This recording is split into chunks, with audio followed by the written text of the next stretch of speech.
going on, everyone? This is Jack with the Trading Tribe, and today we are back at it with another trading video. Today I wanted to talk through a really important concept that we've actually talked about already on the channel here, which is aligning time frames and really how to analyze these different time frames for futures traders. This really goes for any instrument out there, right? If you're trading stocks or futures or options or futures, right? It's all really very similar in terms of the time frame analysis, but this is something that's really helped me over the years and hopefully can do the same for you. If we look at my screen here, right, this is natural gas, which is typically my bread and butter. It's the futures contract that I typically trade the most, and this is the Thinkorswim platform. And here's really the main time frame that I look at for my actual day trading. And this is the 2-day 1-minute chart. But at the end of the day, right, this chart is only showing us today, right, or this last trading day, if you will, on the platform. And some days, right, are a little bit choppy. So we'll notice, Friday we moved down towards the lows pre-market, right around 2.58, and then we moved all the way back up, moved down to that level again, moved back up. And so as day traders, right, if we're too fixated on the day trading chart or the 1-minute chart, if you will, we're not really going to have any context of where gas could actually go in this case. And that's why I typically will use multiple time frames. Every week or every day before I actually take my different trades, I will actually look and see where is gas in respect to where it's been this year or this week or this month. And in Thinkorswim, you can really customize these different time frames to be whatever you want. But I've essentially pinned my main time frames that I look at up at the top. So obviously when I'm trading my entries, my exits, a lot of that is determined off of this 1-minute chart because this is going to be the lowest level of detail that you can get.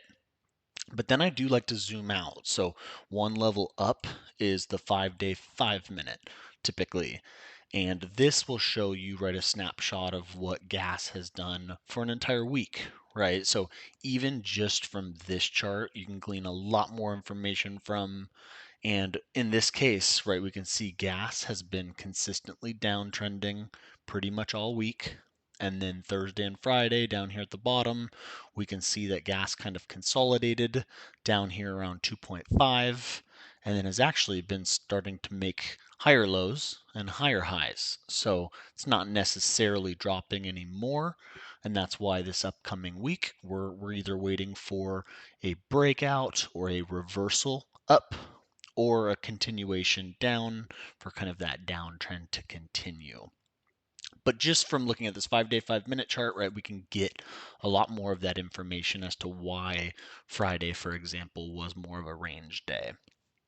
Then we can jump out even further, right? So there's kind of a 2-week time frame, that 10-day 15-minute time frame, and this is really helpful. So as you can see, right, as we zoom out on the futures contract, we get a lot more context as to really what's happening in the natural gas environment, kind of how gas is trending and the different opportunities that we're likely to see.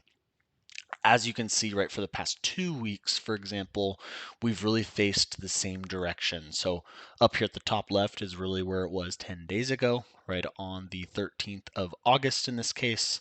And we can see, right, it's consistently been moving down, right, which aligns with that 5-day chart as well. So for 5 days, we've been moving down, but we've also been moving down those prior 5 days. And this gives us more of a clear depiction as to kind of what has been happening with gas. And that is why we're really interested here, because for the first time all month, if you will, right, we're actually not dropping anymore, which could lead to a super interesting coming week here. If we zoom out to the 30-day, this is another time frame that I really like. This shows you the last month and a half or the last 30 trading days, which equates to about a month and a half. And this will show you, right, the direction almost long term, because we can see really what it's done for over a month, right? What the price has actually been doing. We can see gas actually had a really nice move up a few weeks back. and then it's really been just dropping for about 10 days or so, but obviously we've had a pretty nasty decline ever since.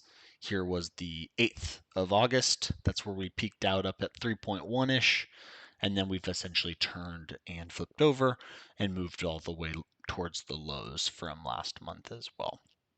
So a lot of nice detail here. As you can see, right, if you're just looking at the day trading chart or the 1 minute or the 5 minute chart for that specific day, you're going to get a lot of choppy noise, right? It's not going to be, candlesticks that matter or price action that's clear. It's going to sometimes be really hard to tell what's going on.